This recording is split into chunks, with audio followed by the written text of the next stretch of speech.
Podcast.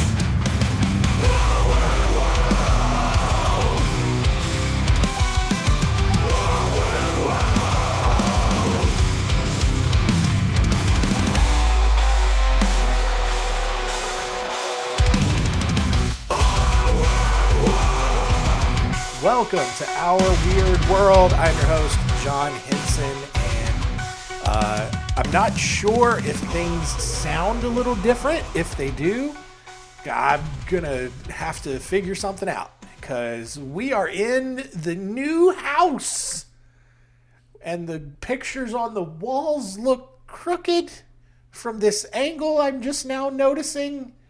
Maybe it's fine. Either way, we're in the new house. That long saga is complete. Nothing short of a miracle. Sold my house in 2 weeks, which is just unheard of in this market. Even though Charlotte, a lot of people still moving there. It's real tough because there were other houses in our neighborhood that were sitting on the market for like 3 months. Granted, they were not great houses. And so sure, but got the house sold. Look, here's the thing. Buying a house is gotta be one of the craziest things we do as people. And what I mean by that is like the bank and the lender, whoever's going to give you this, hundreds of thousands of dollar loan.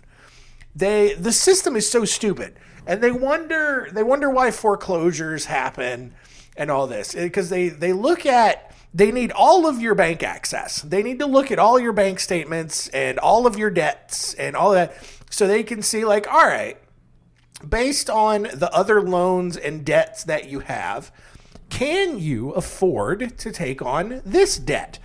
And then they will be like, well, all right, in my case, they were like, all right, dude, you've got these debts. And so what you're going to need to do is, in order for us to give you this loan, you're going to need to take some of the profits from the sale of your house and pay off some of these other loans that you have. And I was like, that's fine. I was going to do that anyway. And so they're like, all right, cool, dude. Then here you go. Here's these hundreds of thousands of dollars to buy this house. And it's like, and they do this thing called debt to income ratio. And basically, like, half of your income can go towards debt. And if you have more than 50% debt to the amount of income that you have, they won't give you the loan. But what they don't take into consideration is all of the other expenses that you have. Like childcare, groceries. Groceries are crazy expensive right now. Gas, for your car maintenance, any kind of medical bills that you have, because medical debt doesn't factor into whether or not you can get a loan. All of these other, kinds of expenses that you have. Banks don't look at that. They don't care, because I think in their mind, their loan becomes the most important thing. And so they would probably tell you, hey, you can't afford it. You should probably stop eating so you can afford to pay your mortgage. And it's just kind of stupid. But we're here. We are no longer in Charlotte. We're in Concord.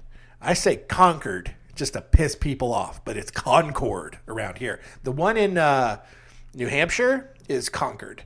But down here we say our syllables sometimes. And so, I like this house so far. A much better experience moving into this house than the first one. Nothing broke. Nothing catastrophic happened. Tall, higher ceilings. And so I feel like there's a little bit of an echo. Might have to figure out some better soundproofing in here. But other than that, maybe it won't be too much of a distraction.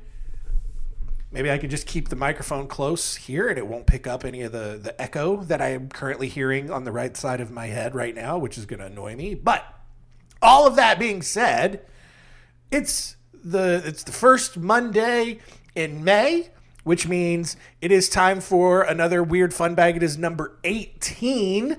3 stories, as always, looking at the stories of Christine Chubbock, David Reimer, And our first story will be of Pearl Lusk.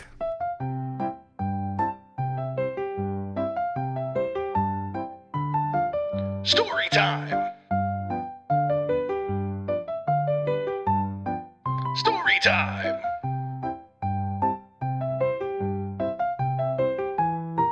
Story time?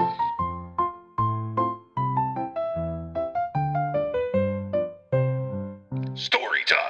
On Christmas Eve, 1946, Pearl Lusk, a 19-year-old woman who was looking to make it big in New York City, was laid off from her department store job because she didn't, I guess, understand how the Christmas rush worked, right? It's like, hey, it's a seasonal job. We're going to have you come in. And Pearl, she's kind of an idiot, right? As you will see in this story, Pearl thinks, oh, man, I finally got my career and just in time for the holidays. And then on Christmas Eve, they're like, hey, we're done now. So good luck.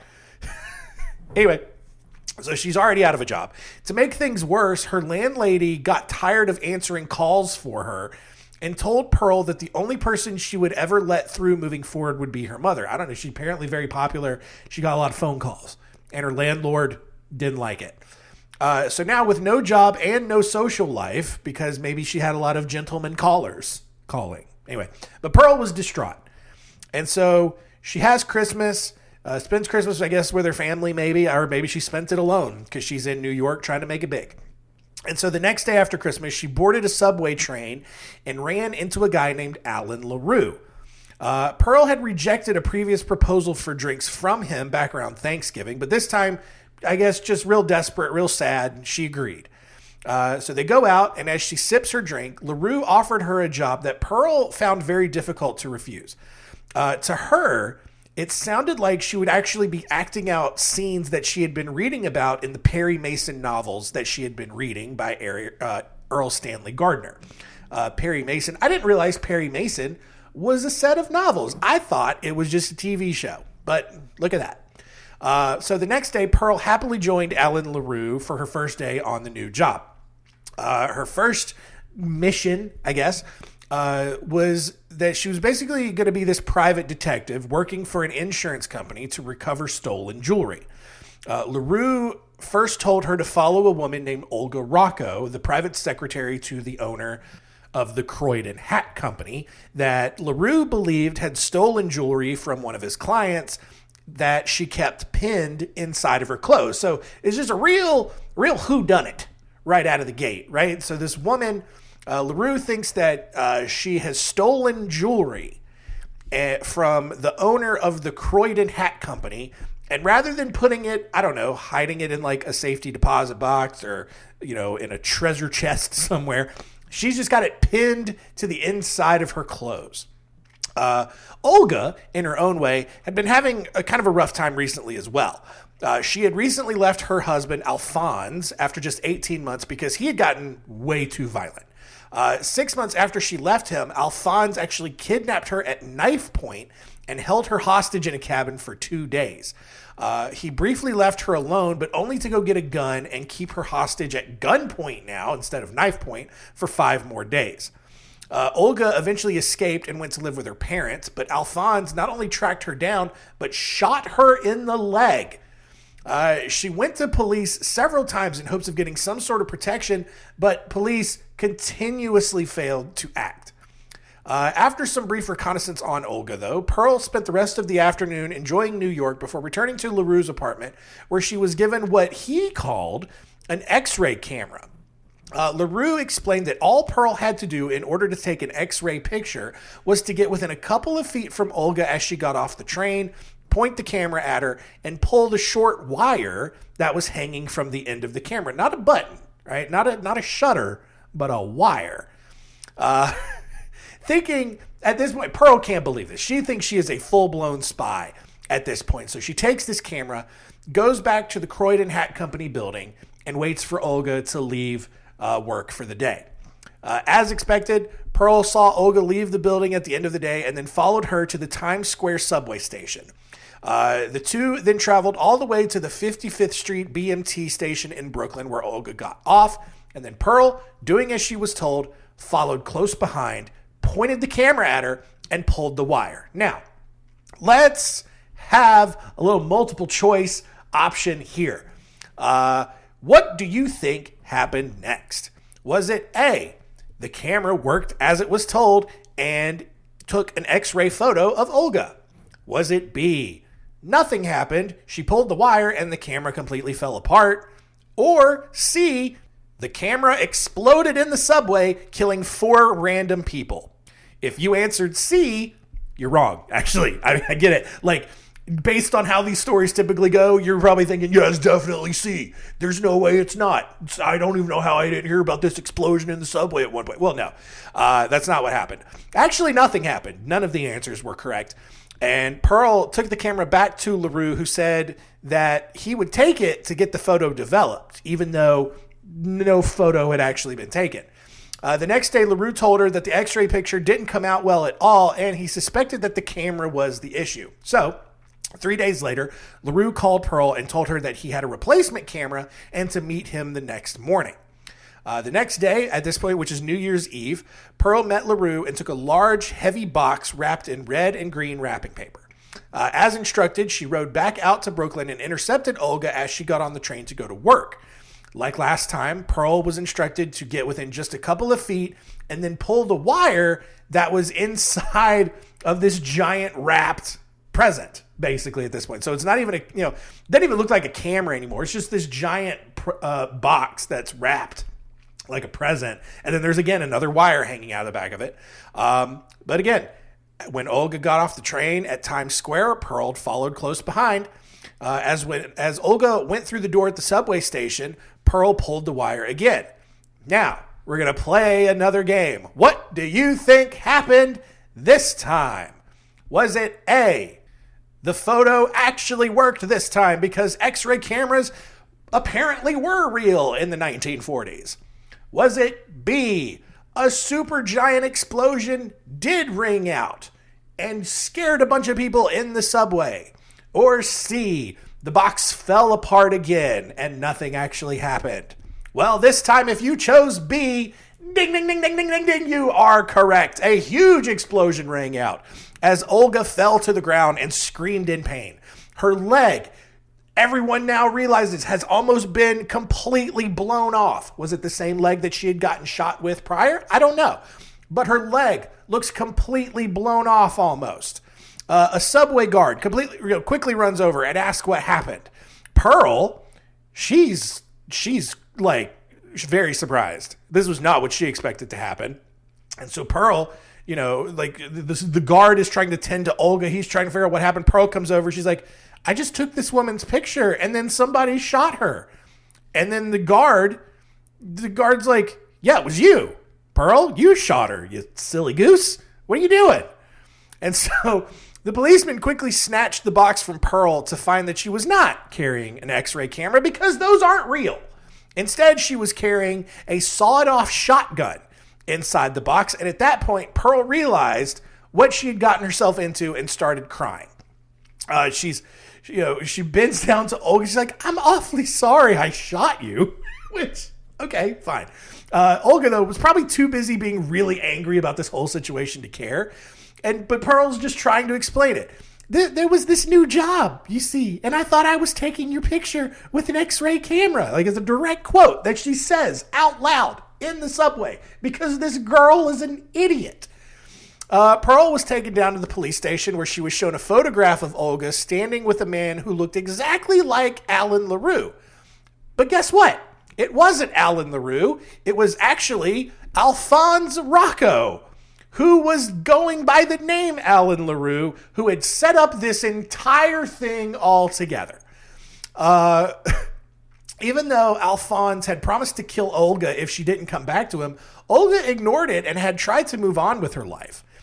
6 days after the incident, police found Rocco and a stolen car up in the Catskills after he had robbed a group of farmers. When Rocco fired at police, officers returned with a hail of gunfire, killing him in the snow. Pearl and Olga, however, actually went on to become really close friends. Pearl was found innocent for her role in the shooting, ended up getting married and having a pretty nice life. Olga, unfortunately, struggled to make ends meet by selling costume jewelry. She tried to sue the NYPD for compensation after she ultimately had to have her leg amputated, claiming that the police were negligent in failing to protect her from Rocco. However, the case was ultimately dismissed after the court ruled that there was no way for them to protect Olga from someone who tricked another girl into shooting her in the first place. Like, they can't protect you from other people's stupidity, basically. Our next story is of David Reimer, who was born on August 22nd, 1965 in Winnipeg, Canada, to a Mennonite couple. Mennonites are like light Amish. That's the best way I can describe it. After 6 months, David and his twin brother Brian began having trouble urinating and were referred for a circumcision. The Amish and the Mennonites, they don't typically do that sort of thing. So Dr. Jean-Marie Huot performed the operation on David using electrocauterization, which pretty much just burned David's wiener clean off his body. It's not great, all right? I don't know how circumcisions are usually performed. I don't know if they just take a sharp knife and slice the excess skin off, or if they do some sort of cauterization. But apparently this doctor just tased, what I'm assuming is like just took a giant taser to David's wiener and then accidentally just cut the whole thing off, which is not, listen guys, it's not how circumcision goes, all right? If you're listening and you're not trimmed, you're just a flabby, wrinkly turtleneck or something down there. That's all they do. They just take that excess off. They don't cut your entire dick off your body. That's what happened to poor David.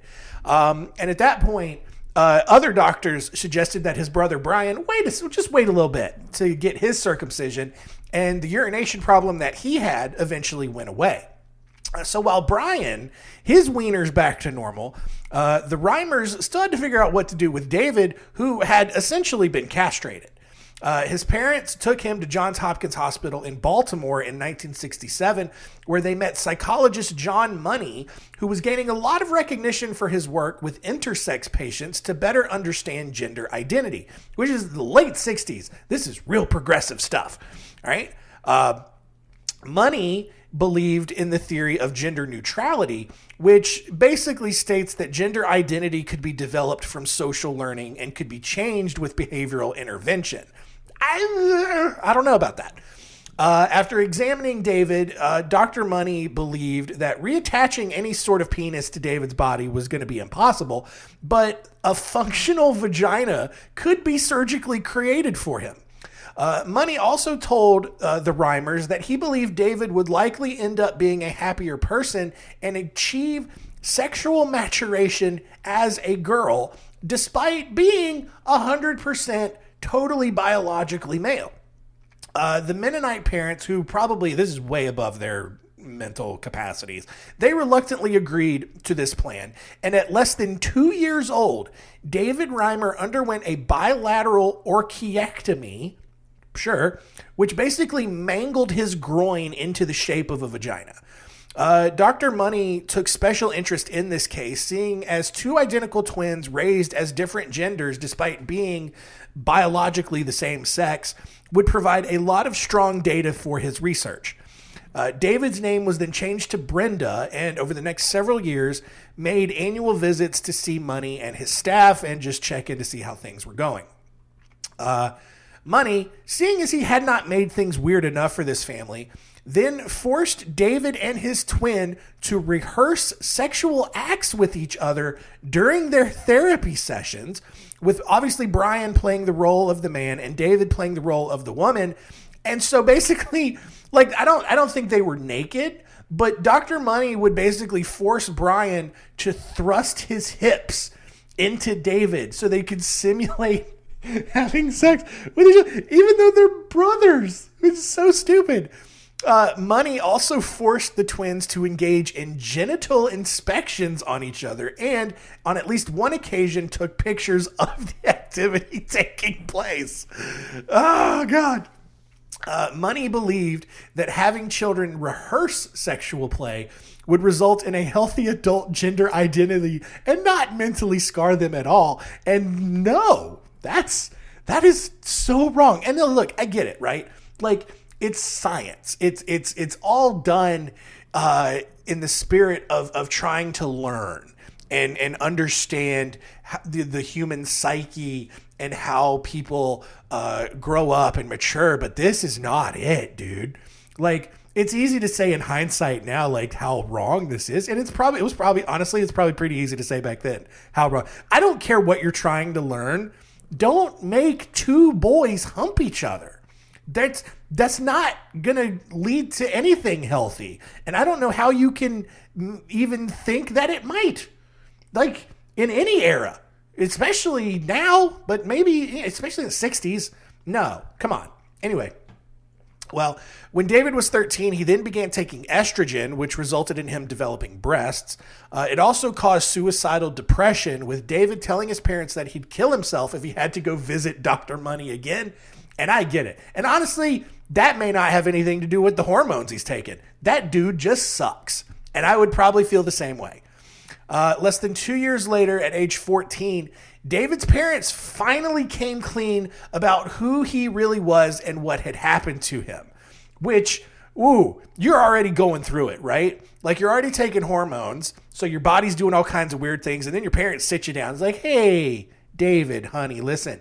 Well, Brenda. Like, Brenda, your name's not really Brenda. Your name's David. You're actually born a boy. And, funny story, a doctor accidentally cut your penis off when you were a baby. And then, I don't know, we decided to just try to raise you as a girl. We got you a little vagine surgically kind of made there for you so you can pee. And, all that stuff you're doing with your brother. I don't know about all that, but whatever. So, surprise, I guess. At that point, after probably recovering from just this bombshell, David chose to assume a male gender identity and underwent treatment to reverse the sex change that he had been given, including testosterone injections, a double mastectomy, and a phalloplasty, which, given linguistic context, I can only assume is he had a wiener popped on there. Anyway. Following high school, David tried to be a normal member of society. He worked several different jobs and actually married Jane Fontaine in 1990, adopting her 3 children from a previous relationship. In 1997, David told his story to Milton Diamond, a sexologist who wanted to use David's story to show that Dr. Money's theories and treatments weren't good at all. How do you get to a point in your life where it's like, buddy, what do you want to be when you grow up? I want to be a sexologist. Yeah.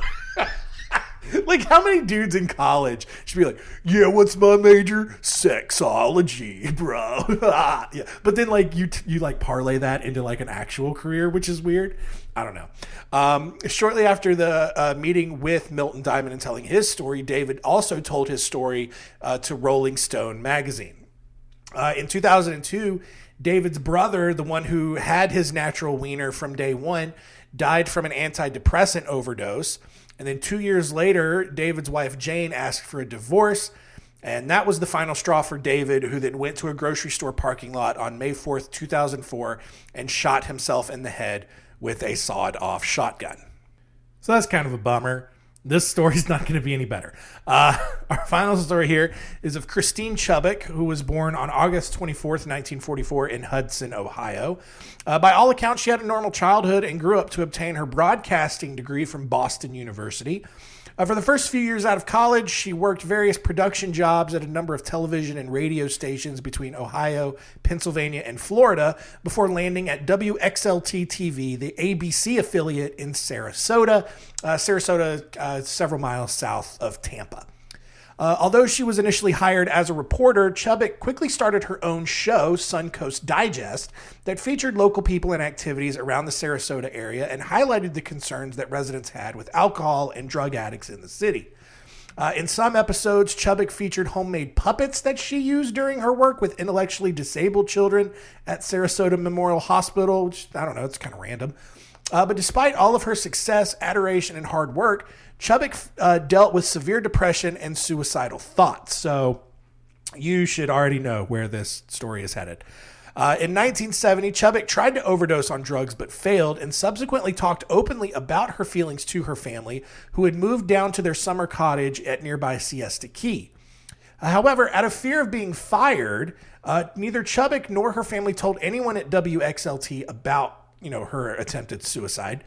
The biggest factor in her depression, though, was the lack of intimate relationships that she'd had, which dated back from her time in high school when she created a dateless wonder club for herself and other quote-unquote rejected girls who couldn't find dates at school. By 1974, she was nearly 30, still a virgin, and had never been on more than 2 dates with the same man. By 1973, Chubbock had developed a crush on George Peter Ryan, who worked at the station with her. Chubbock went so far as to bake him a cake for his birthday, only to find that he was already seeing Andrea Kirby, her closest friend and one of the station's sports reporters. To make things worse, Chubbock had to have her right ovary removed and was told that if she didn't become pregnant within 3 years, she would never be able to have children. All of these things combined did wonders for her depression, and by wonders, I obviously mean it made things so much worse. On July 15th, 1974, Chubbock claimed that she needed to read a newscast to open Suncoast Digest, which was odd considering that she had never actually had to read a newscast in the show's history. And for the first 8 minutes of the show, Chubbock covered 3 national stories and a shooting over at Beef and Bottle, a restaurant over by the airport. When the film reel of the Beef and Bottle shooting jammed, Chubbock just kind of stopped and turned directly to the camera. And this direct quote from her, she says, I'll try to do like a nice newscaster voice. In keeping with Channel 4 News' policy of bringing you the latest in blood and guts and in living color, you're going to see another first, an attempted suicide. And that seems like a weird thing for any newscaster to say, and before anyone could react, Chubbock pulled a Smith & Wesson revolver from beneath the desk and shot herself behind the right ear on camera. She fell face down on the desk while the technical director switched to a commercial as fast as possible before having the station just switch to broadcasting a movie. However, it was too late. This had already been broadcast live. Tons of people saw it. Some viewers called the police while others called the station asking if what they had just seen was some sort of weird joke. Mike Simmons, the show's director, ran to the desk and found the papers Chubbock was reading from. The papers had the entire script of the show right down to the suicide, as well as a script for whoever took over the broadcast. Meanwhile, Chubbock was rushed to the hospital where she died 14 hours later. Her body was eventually cremated with her ashes scattered into the Gulf of Mexico at a funeral that was attended by as many as 120 people. Suncoast Digest, the show that she created, continued to air with different hosts for several more years. However, the actual footage, even though her suicide was aired live, the actual footage has never been obtained and is in the possession of, quote, a very large firm under strict orders to keep it private.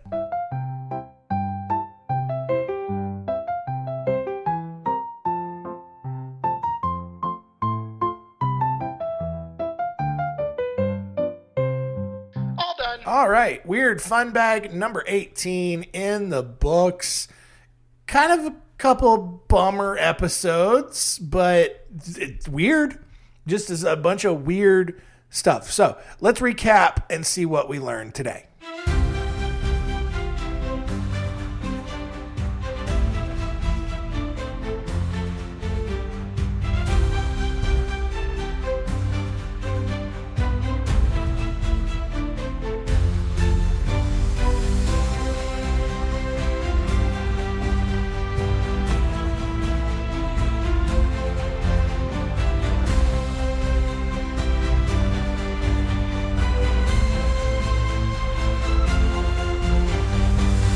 What did we learn? Number 1, just look, ladies, be smarter.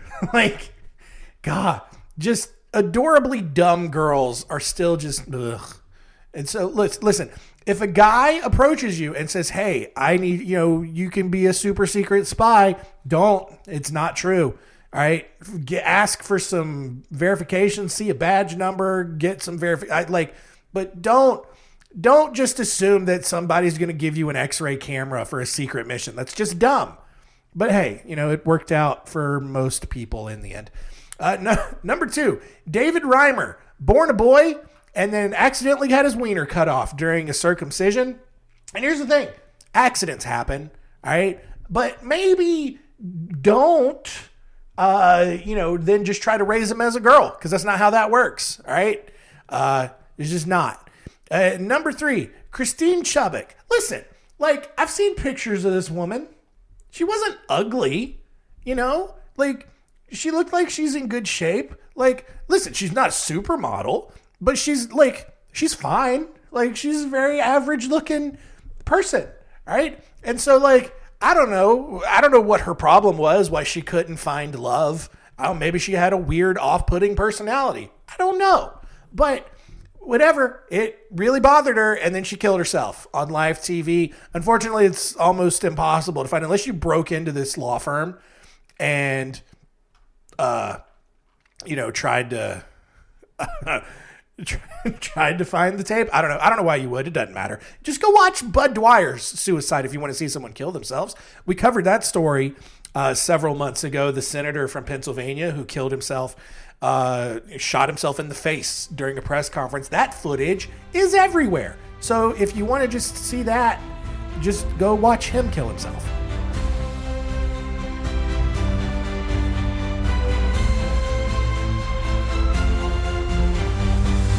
What did we learn? Next week on Our Weird World, I probably could have done this for Valentine's Day, but I didn't, so here we are. We're looking at some killer couples. Just some dudes who got their wives and girlfriends to go along with their murder spree. 4 stories, 4 couples next week, looking at the lives of Paul Bernardo, Doug Clark, Ian Brady, and Jose Ramos. Ladies, if your dude wants to start murdering people, you don't have to do that either, honestly. Like, you can just back out. But then it's probably like, oh man, if I don't help him kill people, he's probably going to murder me too. It's catch-22. I think that's what that means. Anyway, but that's it. We'll talk about those next week. Thanks so much for continuing to listen. Keep telling all your friends and keep it weird.